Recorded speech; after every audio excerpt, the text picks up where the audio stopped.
How's everybody doing? Very well. Not too bad. My wife is expecting our third baby kind of like any day now, so I'm going to use my phone to remote and also monitor if I have to run out of here and go help deliver a baby. I had two. Three is insane. It's insane. Is it? I have three. How old are they? My youngest is 6, my oldest is Okay. 13, so she babysits, which is Oh, very helpful. So But things that's- the two trick you into thinking it's okay to have 3. That's the thing. So. My wife likes to call our second baby a trap baby. Like she's just super cute, like super easy to deal with. Yeah. Went to sleep like 7 to 7 from Yeah, about nap 3 time, months, like perfect. Yeah. And so and then this one has just been like punching her and beating her up It's a like boy. Fever. before it's even come in. So you're probably right. No. But it's I still assume awesome, it gets but still, it's yeah. chaotic. Cool. Well, I'm excited to be here. Building really effective referral networks is a seminar and a session that I've been running for almost 4 years. Have done it really with investment advisors and in the wealth management industry. But as I've spent a lot of time recently talking with real estate agents, the similarities in the industry super similar. And I really hope that I can kind of impart some stuff that I learned with investment advisors that you can take into your business to help it grow. I will 100% use up all of this time and talk myself if you let me.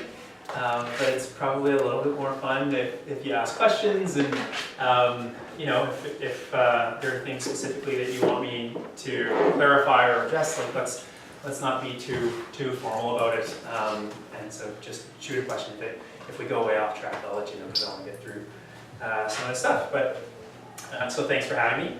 And a little bit about myself. So I think it'll give you maybe some interesting perspective into how I've come to do what I've done, and hopefully show you why I'm fairly knowledgeable on referral networks and building them.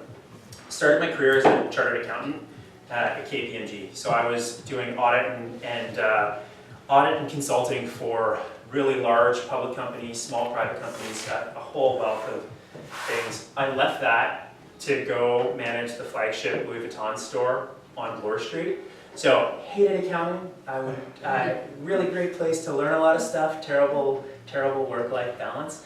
So I left there, managed Louis Vuitton, did it for a year.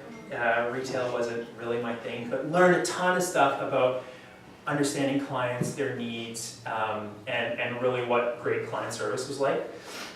Can you still get discounts? No, They don't get discounts. I big can- enough. They don't to don't. anybody but employees, and employee discounts are crazy. Yeah, 90% off on things that are out of season. So twice a year they let you go and buy clothing and shoes at 90% off. Bags are never more than 70%. You still have friends? But no. I've been doing real estate and property management for about 10 years. So building up a personal portfolio, my wife and I don't know if Adrian mentioned to you what I'm doing, but I'm now running a different company, and it's all based on what I've been doing as a real estate investor and property manager. And for the better part of the last 4 or 5 years, I've been a business coach and strategist. So working with investment advisors, helping them to grow their business. I love doing that stuff. I love helping people do business plans and achieving targets. And I think doing it through referrals is probably one of the most effective uses of your time and the best ways to do it. And while I was doing that stuff, led a really big project on sending referrals. I was at BMO, so at the bank. So managed and ran a program that did over $1 billion a year in referrals back and forth between our different groups. And now I'm the founder of Caboodle. So it's an entirely new way, I think. I'll challenge anybody to find something that's similar. Entirely different way of taking care of your home, really focusing on preventing problems before they start. I'm going to talk about that a little bit later, but mostly want to talk about referrals. Okay, so I think an obvious place to start is why focus on referrals and referral networks. I like to equate referrals to real estate investing. I think, is anybody here a real estate investor as well? Okay, so before I got into real estate investing, everybody would always tell me like the best thing about real estate investing is that it's a passive income source. And so, great, I thought that was wonderful. I went out and built a real estate portfolio.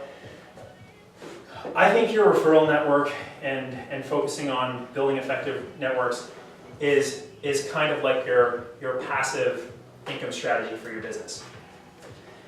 But any real estate investor will tell you that real estate as a passive income source is BS. To be a really good property manager or landlord, there's a lot of work that goes into it, right?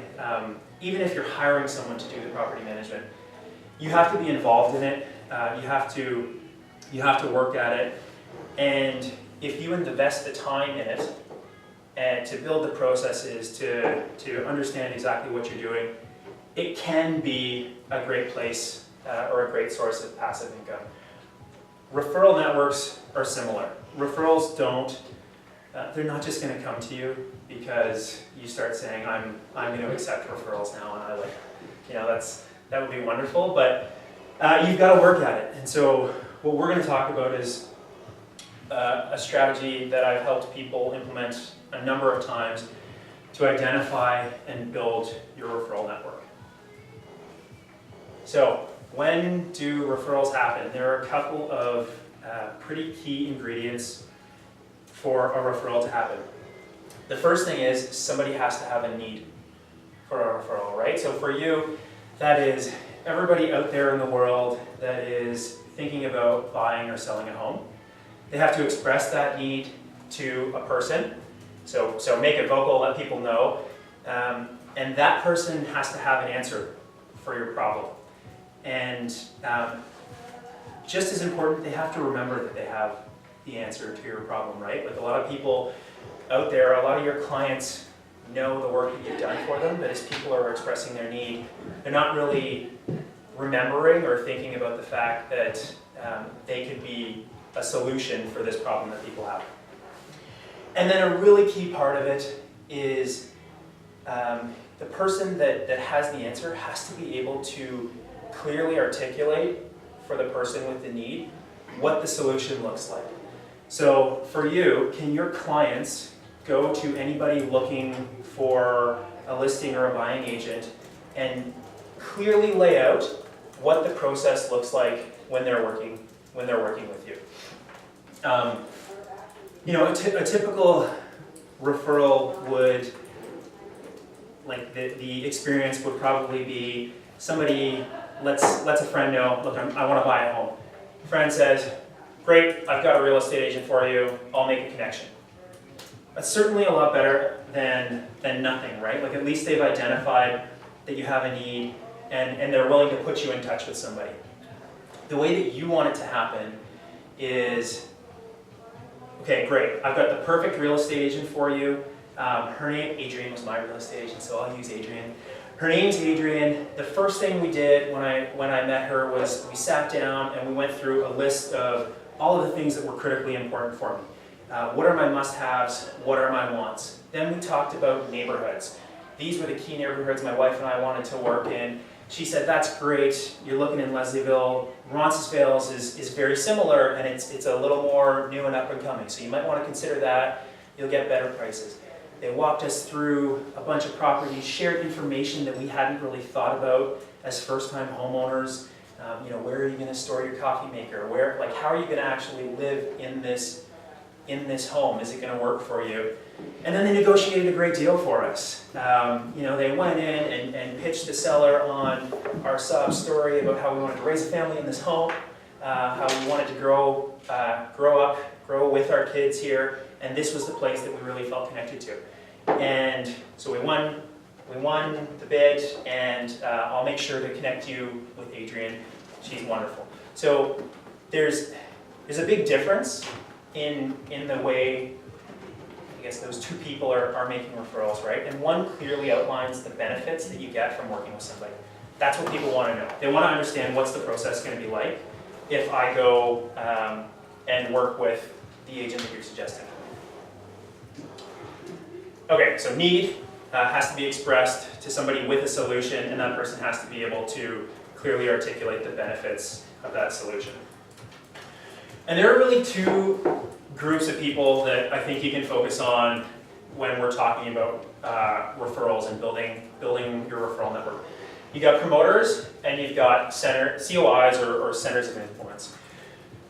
It's the formal part of your referral network and the informal part. So promoters are people that have worked with you before. They've gone through your process. They're former clients who will advocate for you, who know your process, like you, had a good experience, and they will work for you on your behalf. COIs, formal relationships. So it's something that you're going to take a business approach to. You're not just going to expect that they'll do what you want. You're going to sit down, you're going to formalize how are we going to work together, and what am I going to get out of this, and what are you going to get out of this. I'm sure everybody here has a preferred lender or mortgage broker, insurance broker, a bunch of people that are kind of secondary to the process of a real estate transaction, and you probably send a lot of business their way. Are you asking for business to come back to you? Are you making the relationship formal, assessing it, and making sure that both people are getting something out of this? So you're going to have a formal and an informal referral network. So what are we going to do to build up those networks? There are two similar but kind of different approaches to how you're going to identify and work with your two different networks. So for promoters, the first thing we want to do, who are they? However many people you've got on your mailing list, or former clients, I know you've got a list, a pipeline of people who've worked with you in the past, you're hoping to work with them again. 15%, this is a bit of a guess number, but not everybody is built to make referrals. You know probably the people who are going to be your promoters. They gain a lot of energy from conversations. They're personable. Probably everybody in this room is a promoter, right? Like you need to be good at making connections to work in this industry, right? To be successful in this industry. So we need to identify the 10 to 15% of your clients who have referral DNA, who really get jazzed by connecting a person with a problem to a person with a need. My wife is like the consummate promoter. It doesn't matter what you're talking about. You need a new hairdresser, you want a new recipe for a lasagna. She loves to connect people. You're looking for a partner. She loves to connect people with problems to solutions. And it's just because she gets a lot of internal joy from helping people solve problems. So we got to find those people in your book of business that do that. It's a really easy strategy. So you're going to print out your client list, however you've got it, just names down the side of the sheet, and you're going to put 4 columns on it. And you're going to ask yourself 3 questions. The first question is, for each person, who came to you by referral?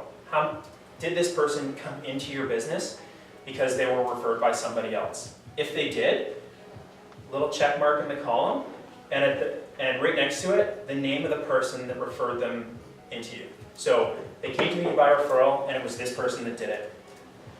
People that have benefited from a referral are more likely to reciprocate. So You know, if you've seen the value of somebody putting themselves out to make a connection, you're more likely to go and do it yourself. So you go through your whole list, identifying those people. The next thing you want to ask yourself is, have any of these people referred to me in the past? And I don't just mean referrals of real estate clients. That's great. I mean, you're trying to build a business, buying and selling homes. But we're trying to identify people that like to refer, that are sociable people. So it doesn't matter what they've referred to you. Did they share their lasagna recipe with you? Did they give you the name of the yoga studio that they really like? Can you recall them recommending anything to you in the past? If yes, check mark. And then you want to ask yourself, who on my list, who are the storytellers and the name droppers? Name dropping has kind of like a negative connotation, so I don't mean the people that want to let you know the important people that they know because they like to bring themselves up. Those aren't the kind of people that we're trying to identify. We're trying to find the people that tell stories and weave in to those stories other people and share information with you about those other people, because those are network builders. So those are people that like connecting, and if you employ the right strategy, they're going to help you build your business. If they're storytellers, name droppers, you get a check mark in the box. And you look through your whole list, and you're going to be at different points, right? Some people might have 30 people with 3 check marks across the side. You might only have a few people with 1 or 2. It doesn't really matter what you've got. It's just the start of how you're going to identify and prioritize communication with them, right? So more check marks, higher likelihood that they're going to help you build your business. Less check marks, you're going to start there and you're going to work with them, and hopefully you turn them into somebody that checks all of the boxes. Once you've identified who your promoters are, everything after that is the same. So communicate, communicate, communicate. Okay, so remember, a referral happens when a need is expressed to somebody with a solution, and they remember that. They remember that they have that solution, right? Remembering that your clients, your referral network, to get those people to remember that they've got the solution is the tricky part of it, right? Like, that's where your regular contact comes in. That's where the newsletters and the recent sold listings and things like that come in. You need to stay top of mind for your referral network so that they remember that people, that they've got the solution that these people are looking for. And so what you're communicating, so a big part of an effective referral is excuse me, that they can tell your story, right? So we want to make sure that all of your clients are equipped to share with people what it's like to work with you, right? So I shared that example of what it was like to work with Adrian.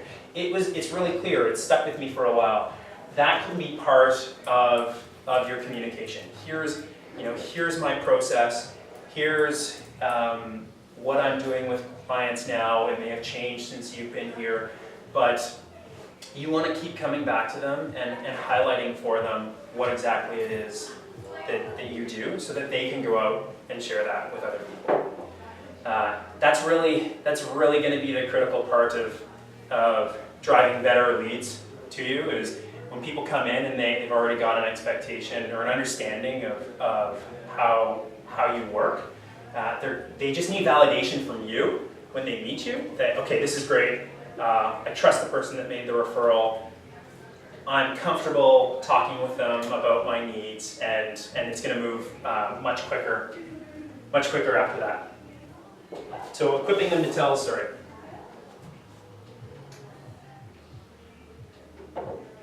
And then keep doing it. So people forget. So you need to come back regularly and let them know, here's what I'm doing, here's what it's like to work with me, and I just want you to be aware of it. Investment advisors would frequently send out newsletters just on the referral process. Some of them even go to the point of saying, I only accept clients based on referrals from friends and family. Not true in any way, right? They're just kind of creating some scarcity and letting, making people feel like it's hard to get in. It's increasing the value of working with you. So I like that approach. Like, I like making it seem like it's a little bit hard to work with you because you bring a lot of value. Oh yeah, any questions? It is me talking a lot. So, anything I can clarify about promoters?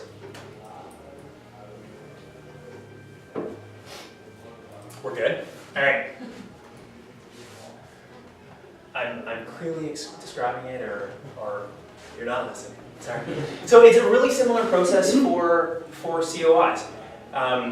We want to identify who they are. We're going to formalize their relationship. We're going to measure it. This is a business relationship, so we're going to measure it and make metrics. And I'm an accountant, so I think that's fun and cool. And then we're going to communicate, and we're going to do it all over again, on a consistent basis, so that I'm getting something out of this relationship, and I know my partner, you're in this together, my partner is getting something out of it as well. So how do we identify COIs? A little bit different. So you've probably already identified some of them, right? Like you're working with people that can help you throughout the transaction. Mortgage brokers, insurance brokers. There are a lot of people that are really obvious. I would challenge you to think about people that aren't so obvious, because you might be able to build a stronger connection with them, right? Like every mortgage broker is out pitching to every agent trying to get their business. It's harder for them to send referrals back to you because everybody's asking. Everybody is not asking for referrals, so there's an opportunity for you, but they're working with a lot of people, so it's a little bit harder to create a relationship. So think about people with similar clientele to yours. Who are you working with? What do they look like? And what are some professionals? So you need people that have to care about growing their business. Accountants are a great spot. Investment advisors are a great spot.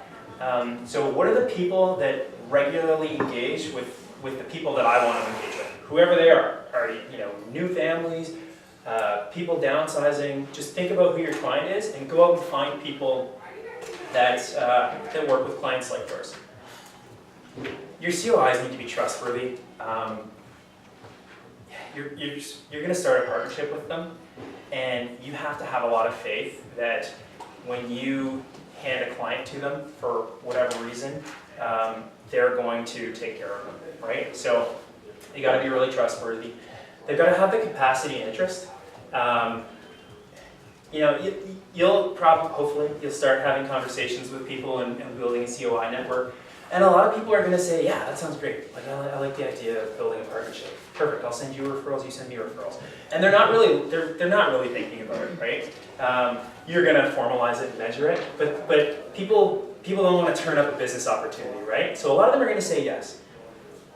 But you've got an idea what their capacity is. How quickly did they respond to your emails? How have they done, like what's the job been like when you've referred people in the past, if you have? Do they answer your calls in a timely manner?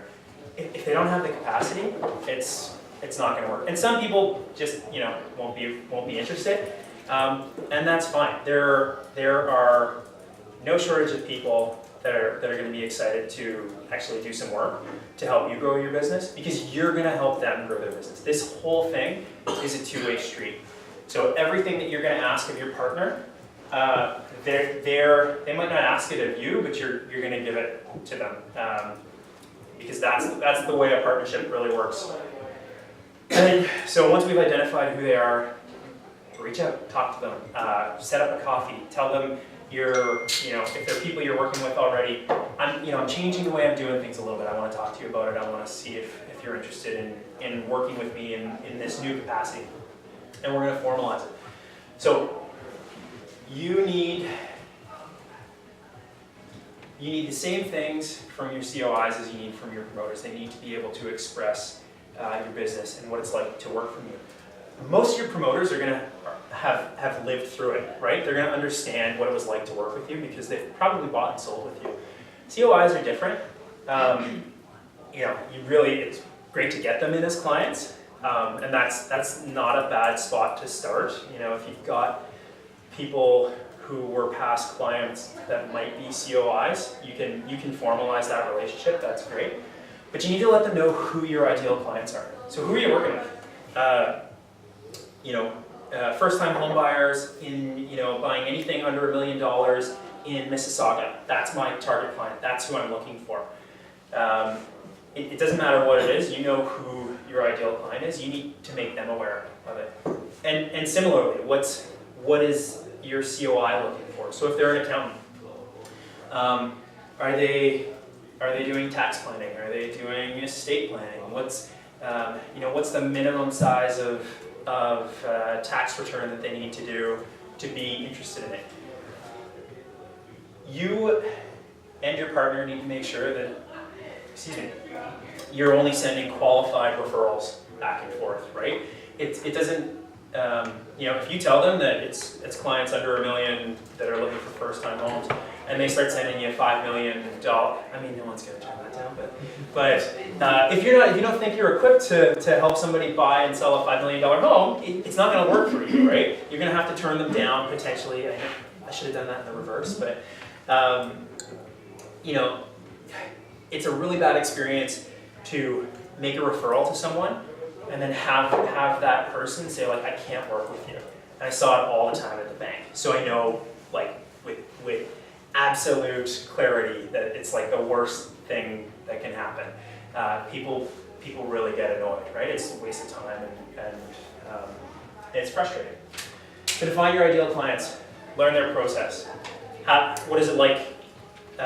What is it like for their clients? Are you one of their clients? Do you know their process? If you don't, you're going to ask, how do you bring people on? What do you normally do? Like, give me a sense of how this normally works so I can share it with my clients. And then you're going to share your process with them in the same way so that they understand it.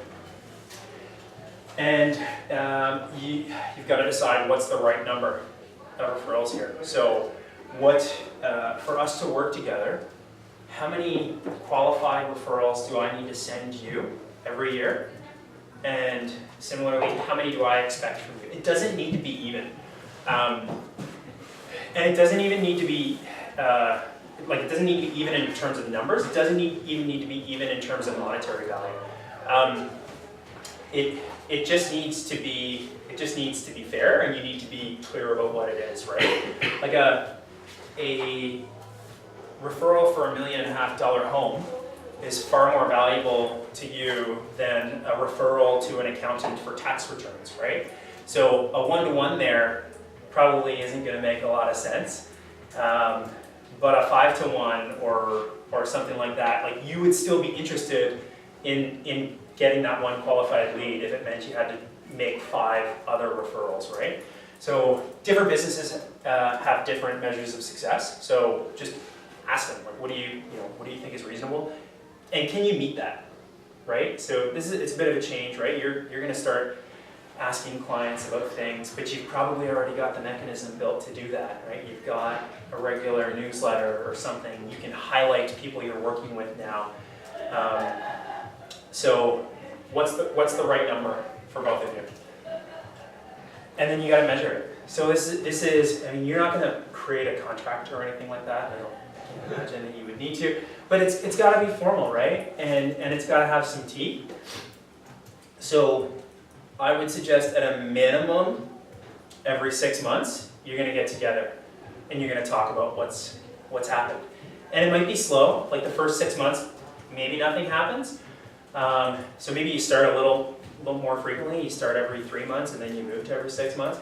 But you're going to sit down and you're going to and you're gonna just have a conversation. So, you know, I sent you those 2 clients who needed their taxes done. How did that go?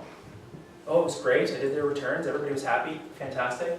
Okay, I haven't seen any qualified people buying homes. What's the reason for that? And there are plenty of valid reasons, right? Like I'm asking my clients. They're just no one's looking to buy right now. But we're going to keep going, and I'm promoting it.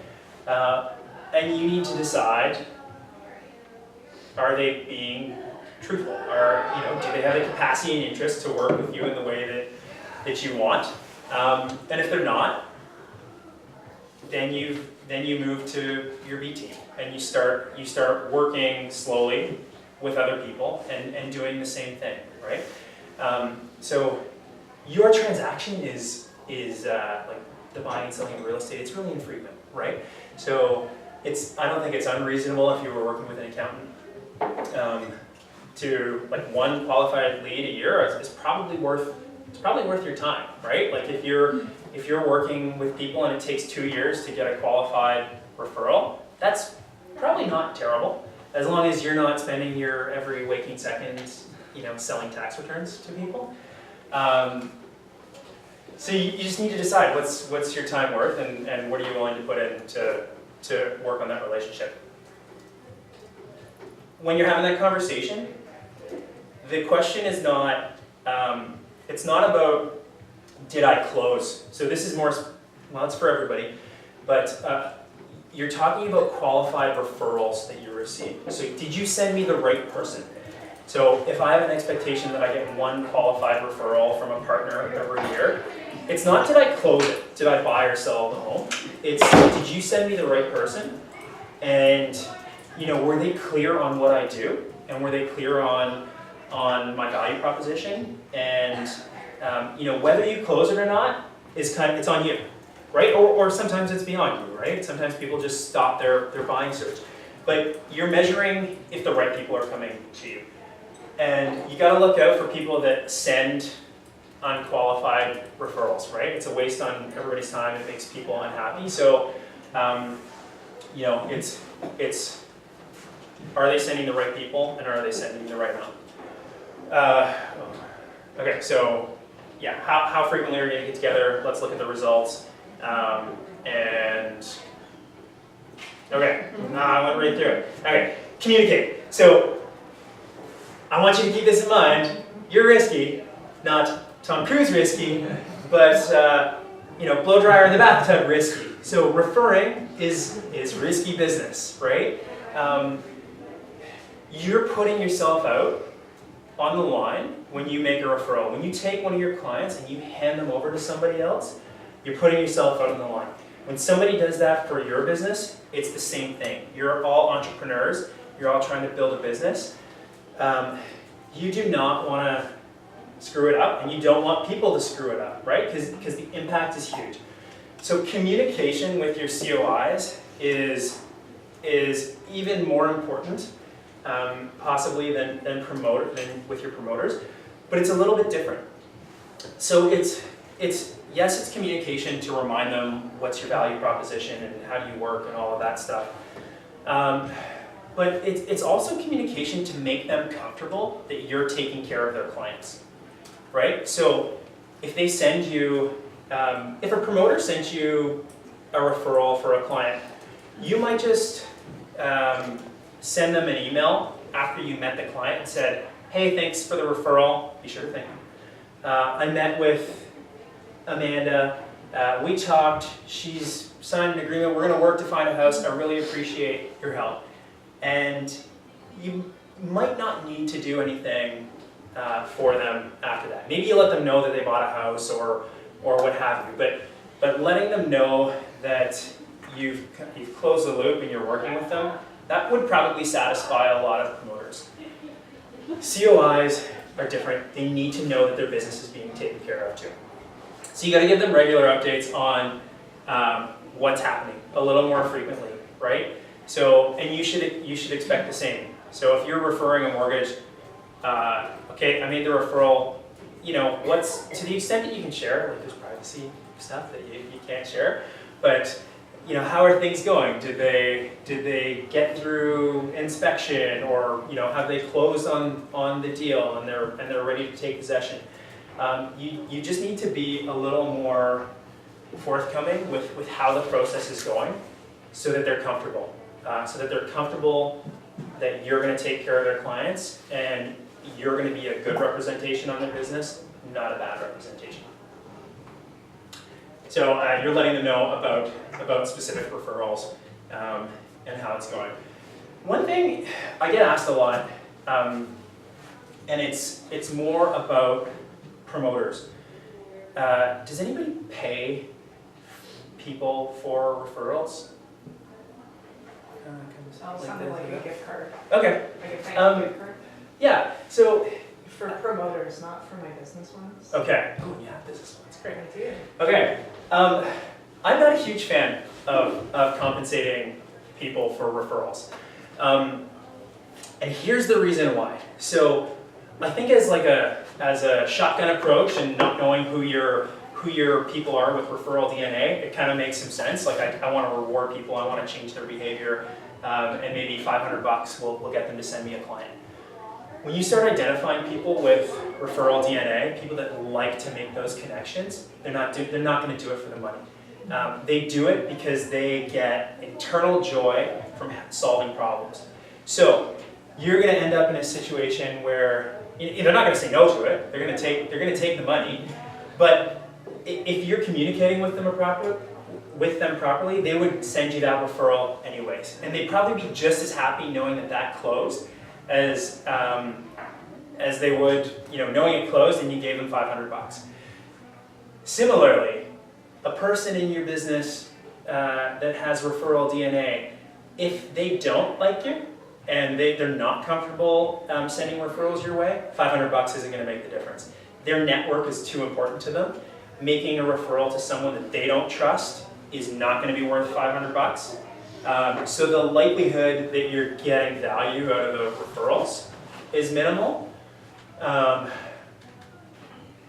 What I really like, especially when you start identifying people with referral DNA, experiences. So do you put on events for clients? Like if you've got a list of 10 people that are sending you referrals, what can you do to bring them all together? These are networkers, right? These are people that love making connections. So if you get them all together, they're gonna love talking to each other. If you get them all together in a place that has a fun experience, take them to a basketball game, have a meal catered in your home. People really like to be invited into homes. If you make it an experience for them and allow them to connect to other people, they're going to get so much more joy out of that than $500. Other side of that coin, if you've started doing things, and my advice is going against that, like if I'm saying stop doing referrals, if there are things that you are already doing, you got to be really careful about taking those away from people. People will mercilessly penalize you for taking away even the smallest of things from them, especially if they've come to like it and enjoy it. I have a friend, he's an investment advisor, and when he got started, he would send out these weekly emails about the market, and he's a good writer, so he'd send them out, and it'd be topics of the day, and he'd weave in things in the market that had happened, and it was witty and funny. And initially I kind of dismissed it and didn't really like it. And then eventually I got into it. And every Friday I started to look forward to his email. And it was great. And for a year it was awesome. And then he stopped and he started doing it monthly. And I was like, okay, well, it was still good. I looked forward to it. It was interesting and all the other things. And then he stopped doing it entirely. And the inconvenience to me was minor. Like, I can find something else to waste my time with every Friday afternoon. But what it did was put in the back of my mind, can I trust him to keep doing the same things that he's committing to people to do? Like he had said, this is my weekly thing, I'm going to do this weekly. And so when you stop doing that, you're kind of breaking a bit of a promise. It might not be a promise they've expressly made, but when you start doing things and people rely on it, and you stop doing it, you're breaking a promise. I have a former boss who still gets like incredibly agitated that Porter stopped serving like the little biscuit, the little cookies. Do you remember those? Yeah. No, well, now it's all gone. Oh really? Because they used to do the boxes, right? And They so don't do now there's nothing free Yeah. for What? anymore. You cannot go It used and to be have your everything. It was like cappuccino and coffee, your juice, water. oh, you mean the lounge isn't free cookie. The anymore? lounge is not free anymore as of last week. It was See? when they was- That's not even a little thing. That's Yeah. a Do you big know how thing. angry I was? I texted people. I texted I like will 4 or 5 still people. go to There's Billy nothing Bishop free. to avoid like family travelers, vacationers. I have a family, and I can like when I business travel, I'm through customs, I'm through everything in like 20 minutes. When I go with my family, it's like we're opening 8 suitcases. So I'll still go. But it's annoying, right? So it's a bit of a promise broken. If you have a family, you have to be over 18 to get an Nexus. No, you don't. No. My 6-month-old had an Nexus. Yeah. Yeah, it's just a pain in the butt. You gotta take your 2-month-old for an interview.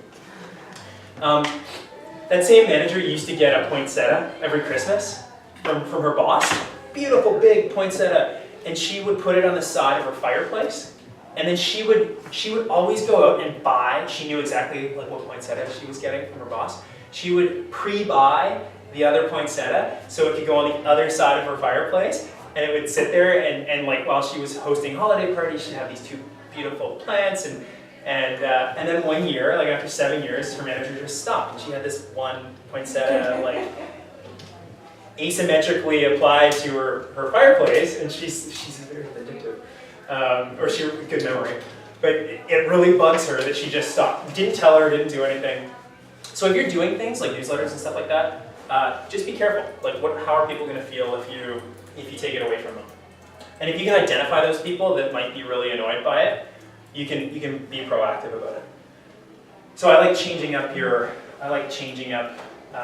what you're giving to people and how you're rewarding them. It doesn't create an expectation around what you're going to do in the future. Okay, so we have identified the people most likely to refer business to us. You've got a plan to find them, plan to find COI, centers of influence, who can help you grow your business. And communication was kind of like the capstone for all of that, right? Like, how are we going to continue to communicate with them?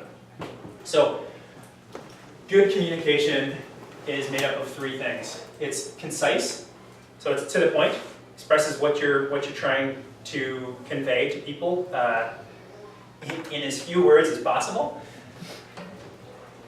It's relevant, so it's the material and what you're presenting is important to the person that you're sending it to. They're going to care about it, they're going to find it interesting. And it's timely, so it's delivered at the right time. Sold listings, I think, are a really good example of this. And so there's something to be said about being top of mind by doing a mail campaign and putting a bunch of recent sold listings into a bunch of mailboxes, right? That can be pretty concise. It can also be kind of relevant. It depends. Maybe those people are interested in knowing what's going on. I would, generally I'm not sure about the relevancy. Timeliness is an issue too. Although I guess it depends on what you're trying to achieve with it. But if I'm not looking to sell my home right now, it's a nice piece of information that I can, remember or forget for whatever. And now I know that the market's done this. But it's not coming at a point where it's informing a decision that I make. The other point on relevancy is people send. I get them all the time, and it's great because I'm trying to meet a lot of real estate agents, so people are always reaching out to me. But how do you know what listings are of interest to people when you're sending it to 5,000 people, right? Am I even looking in this neighborhood? Am I looking at listings that meet the criteria of what you've sold to me? It's a really tough thing to say that that's really relevant. I recently got from my real estate agent on the 7th-year anniversary of my closing on my house, a listing of all the homes that met the criteria for my house. So bedrooms, bathrooms, things close to you, super relevant. At least in terms of whether if I was a buyer, like looking to monetize on selling my home. Timeliness is just an issue because I'm going to stay in my house forever. I just finished a 3rd-story renovation, so I'm never leaving. You've been in the house 7 years. You're determined to sell at this point because that's when everybody sells. It's the average, right? 7.5 years. Yeah. No, I'm not moving. Well, But it's a good time, right? You have a 3rd baby, so you don't need something bigger. I just added a 3rd floor, so no. But like that's getting to the right point, right? So if you know that people typically sell at 7 years, so it's not timely for me. But if you're sending it to 5,000 people, is it more timely? You're getting a better percentage of people with timeliness, right? So whatever communication, there are a ton of examples of communication, right? Newsletters, sold listings, phone calls, copies, whatever communication plan that you're looking to implement. Before you do it, or before you change it, is this concise? Is it relevant to the people I'm sending to, or can I identify like an increased relevancy or an increased timeliness when I send it out? We would talk with IAs a lot. I don't know if you do it in real estate, segmentation for our clients. So. And it's just the idea that the people that have more value to my business, the people that pay me more for my service or that send more business to me, I'm going to be willing to contact them and communicate with them more often, right? So I'm going to double down on the people that are helping me build my business, and I'm going to spend 2 times the effort on communicating with. It doesn't mean I'm going to communicate with them twice as often, because then you start breaking possibly the timeliness. But I'm going to be willing to put more time and effort into that relationship. So you need to treat your fans as promoters. We used to interchange between the language. So just in your communication strategy and in the way that you're engaging with promoters and COIs, treat them like your top clients. If somebody bought a $2.5 million home from you, and you've got a COI who's a hairdresser, because they could be, right? It doesn't matter what they do. It's just that they have clients like yours and can send you business. You get a hairdresser that sent you 2 referrals every year for the last year. Who's more valuable to your business? And so, are you treating the person that's continuing to help you grow your business in the same way that you treated the person that bought a $2.5 million home from you? So, hopefully, my bar for any kind of seminar is that you guys can all take away one good thing from listening to me talk. You got to purposefully set the bar low. But I always, if I could take one actionable thing away from a session, I would feel good about it. So hopefully you've got an idea of like one thing that you want to do. If you don't, I would suggest I'm going to do 2 things. Get your list ready of your clients and start identifying who are your promoters, who have referral DNA, and start thinking about the COIs that you're going to work with and how you're going to formalize those business relationships. And so you might be thinking, what the heck does this have to do with home maintenance? And there's a bit of there actually is a bit of a connection. But I want to let you know about Caboodle and what we're doing. So I said at the start, it's a preventive home maintenance company. I don't think there's anybody anywhere that's doing what we're doing for clients now. So we are primarily focused on helping people prevent problems in their homes. So most of us ignore fundamental and routine maintenance that causes a lot of issues down the road, right? We don't clean the lint trap from our dryer.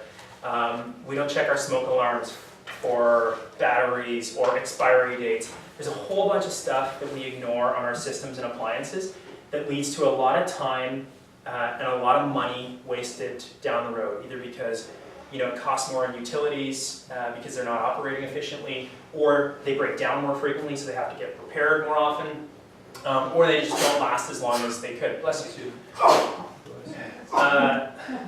Bless you.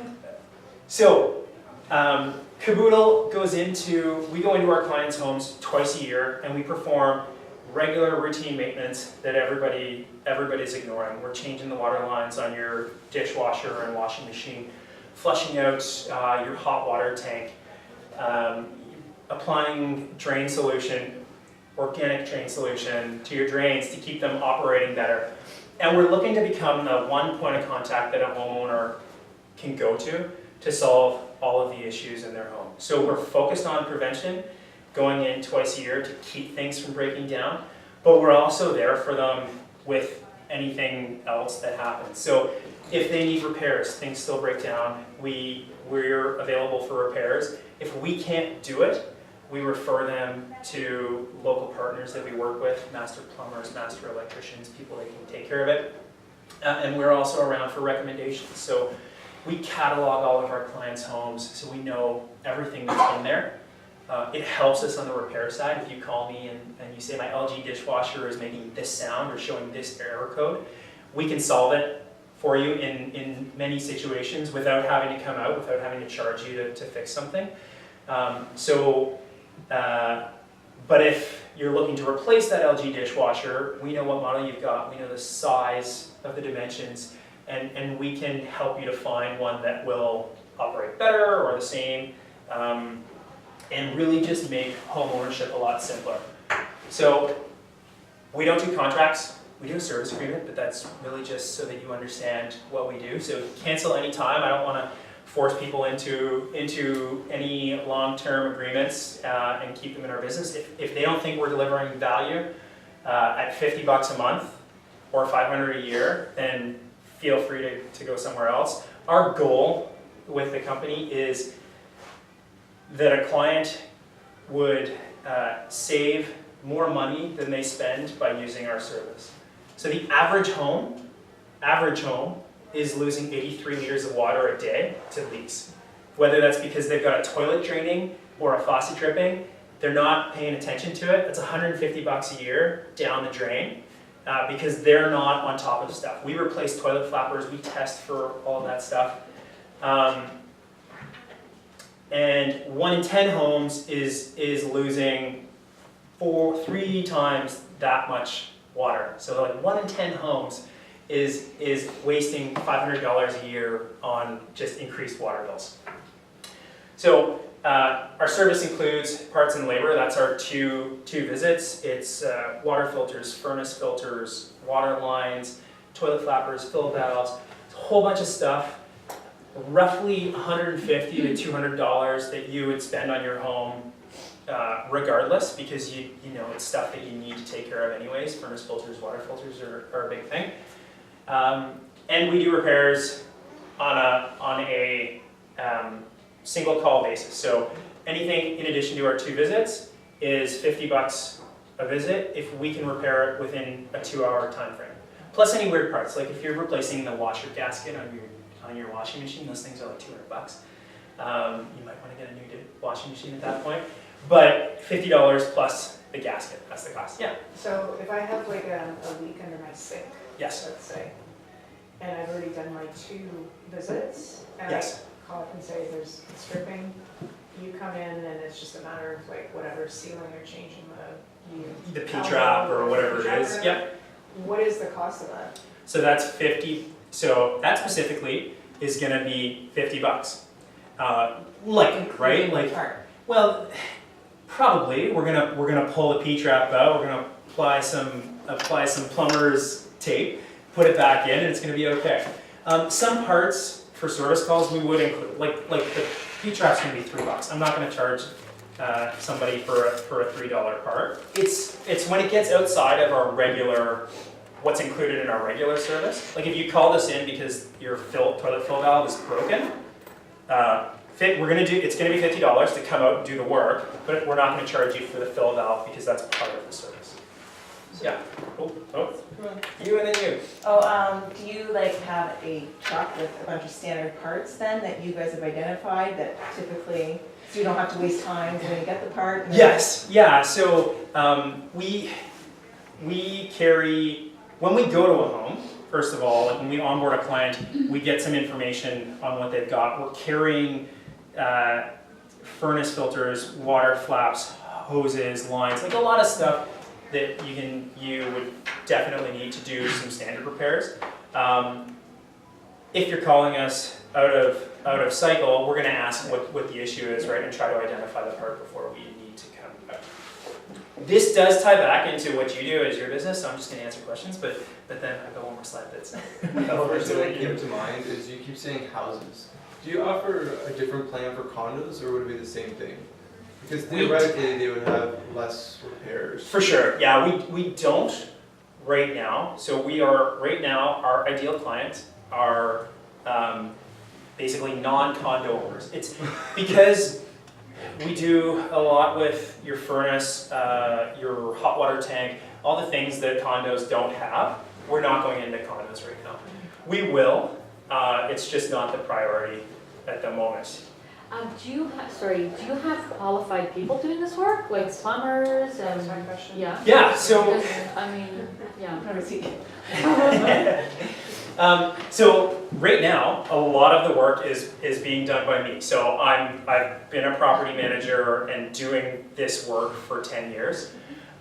We are doing work in a non-compulsory industry, right? So you don't need to be a master plumber to replace a toilet fill valve. You don't need to be a master plumber to do all of the stuff that we're doing, or a journeyman.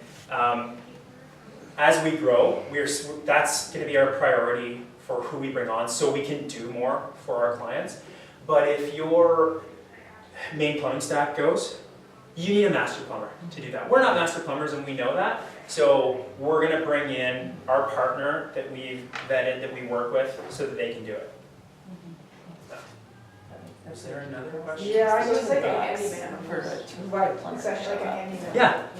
Yeah. We also, so every visit that we go to, a lot of what we're trying to, it's a lot of like your honey-do list, right? Like your to-do list for your home. So we've always got some time to take care of like odds and sods in each visit as well.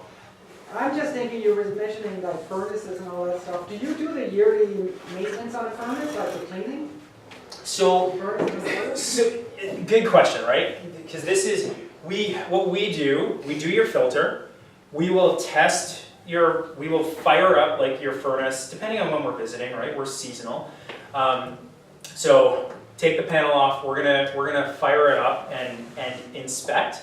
A lot of, or some of what we do is triage. So, things like cleaning out the inside, we're gonna take care of.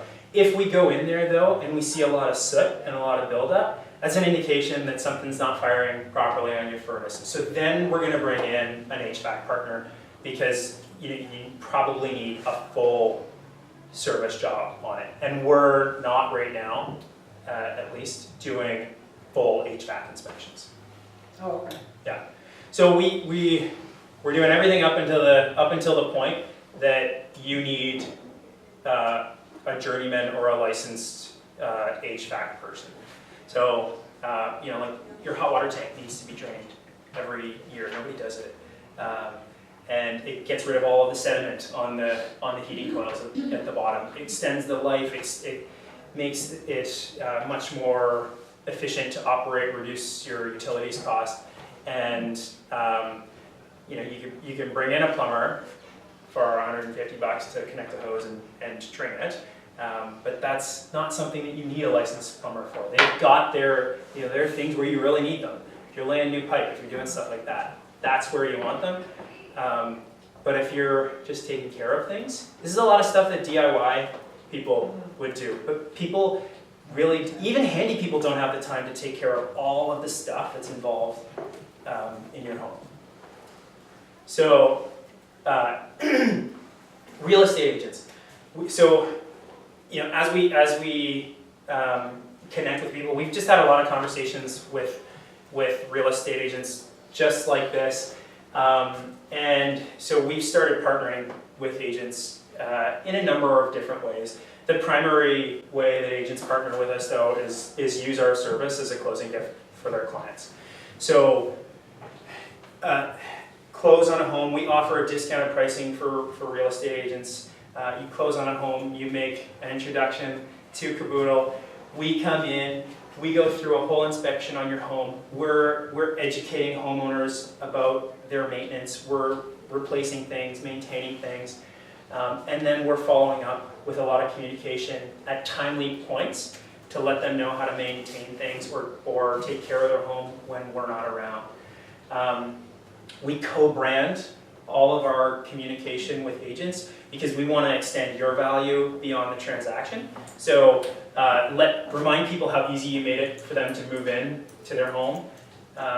The reason we started working with agents is they just kept telling us that they ended up acting like property managers after a home closes. So whether it's a first-time homeowner or just a new homeowner, they always have questions. And because you're building strong relationships with them, they kept going to agents, and they'd spend a lot of time, you know, finding them a plumber, helping them decide what to do if they wanted to do a renovation or finding contractors. So we, when we partner with agents, take on that role and a lot more. And so agents are our COIs, so we do all the stuff that I talked about. So we keep you up to date. We know how important the relationship is. You get regular reporting on what we're doing, how they're valuing the service, and making sure that you know that we're taking care of clients and they get value from what you're doing. This is just kind of some of the stuff that we do. That's an example. You can actually see it a little bit. Example of fire section of our report. Like, landlords really like us because we meet the criteria of, like, have you checked your fire safety? We give documentation that all their smoke alarms and CO alarms work. We do a lot of infographics with real estate agents, so content for your newsletters, the people that we partner with. This was the most recent one we did, get your home ready for winter. And that's just a picture of our handout sheet helping you understand what we do. So I'm sorry it took a little bit longer, but if you're interested in getting any information on this, I'm realizing I did a lot of talking and I didn't really give you like a really solid action plan, which I like as a business coach. But if you want to give me your name and your email address, I can share with you all of this information and give you an idea of how we work with agents and different ways we can work with you. I'll mention one other thing. So typically we do a 12-month plan, but we recently changed two things. So we're now doing a 6-month plan for agents. It's the same thing. It's just one visit and then 6 months of post-service follow-up. It's an easier price point depending on if and what you normally spend on a closing gift. And then we're also doing maintenance plans for people now as a standalone product. So we go into your home, go through the whole home, and then deliver to a homeowner the maintenance plan if they want to take care of it themselves. So here's what you need to do. It's $150. If they choose then to come onto our service plan, that's all within the first 60 days. That's included. The $150 that they spend is included as part of the fee. So thank you everybody for your time. My wife did not give birth, so that's all good. I did go over time, so do you have any other questions or anything that I can answer for you? can be about caboodle or it can be about referrals or business planning in general. So you won't go into a condo at all, like a condo that's more like a So, house? so we do townhomes, like, and But like like what if condo furnace is towns. owned and all that kind of stuff? so we certainly, excuse me, I certainly wouldn't say no to a condo homeowner. We're just not gonna change our pricing model right now in the way that we do it. So what I would want, and I'd be really clear about it, every home that we go into, we do others, like we have our maintenance plan and we go through it. And then we also try to take care of things that you've got on your list. So, you know, a regular visit to a home is 2.5 hours. A visit to a condo, the first one might be 2 hours, but the next one might only be an hour. So I would want them to have other things that we could help take care of, so they would get value out of it. Do you have some drywall repair, or like even like some tiling that you want done? Like, yeah, tiling's a bad example. I shouldn't say that. But I'm curious about the pricing, because like, let's just say my place, like I got a list of yeah, things that I just hate doing. yep. Yeah, but a lot of people are like that. You know what I mean, especially like in stuff like cleaning out my faucets, because I know water's coming out, I just have to take that filter out. Like, all Oh that. yeah, you gotta get the aerator off. Like, all Are that you, stuff. so when you do that, you should check. If you get little white particulate in there, it can be the dip tube on your hot water tank. So if Write this down. it doesn't work, thank you. She's like, I don't want to do And it. I know, well that's why. I just hate doing So it. honestly, the best way to understand it is try it out, right? Like we're non-committal. We charge 3 months up front for our first visit, and that's because we put a lot of parts into your home. So it just helps us to defer like all that we invest in the first visit. And you know, if people don't see value in what we do after that first visit and all the stuff that we do, like, have at it. I'm happy to not charge you anymore, and you know, you've got $100 to $150 worth of stuff in your home, and you don't have to worry about a bunch of things. So, and it's a business deduction for you guys as you're testing out a new service provider. People in condos, just half the reason you get a condo is because you don't want to deal with property maintenance. Yeah, but like, you know, I have my furnace, I own my water tank. Okay. Yeah, That's good. different. It's pretty much a house except for things that So we you have do anyway. yes, no. So we have clients like that are in like condo townhomes, right? So if you've got a hot water tank, that's a pretty good indication that you're a good client for us. Because if you've got that, you've probably got the furnace as well. So it's a condo, but it's not a high-rise condo. So your shared amenities are a lot different, and the things you need to maintain, thank you, are more closely resembling a homeowner than a condo owner. Mm-hmm. What about electrical? Electrical Minor sucks electrical. because you can't touch anything. Yeah, so I can't even replace a light switch without having a journeyman electrician. Yeah, it's really you could do it. I could walk you through how to do it pretty easily, right? Like just put the moret on, but we're not gonna cross into that. And you know, put ourselves at risk. So that's tough. That's where we want to be though, right? Like as we grow and bring on journeymen, electrician is a high value thing. People have a lot of that kind of stuff, right? Where you're not going to pay an electrician $150 to come in, but you want to get your light switch changed and you don't know how to do it. Right? You have to wait until you've got like 5 electrical issues. Yeah, you'll never find an electrician to come do a light switch, right? Not a good one. You'll find a lot of handymen who are unlicensed that will charge you. Yeah. Or you'll find people that aren't qualified that will still do it, and that's not a great place to be. Yeah. So, Okay. yeah. Thanks for your time. Interesting.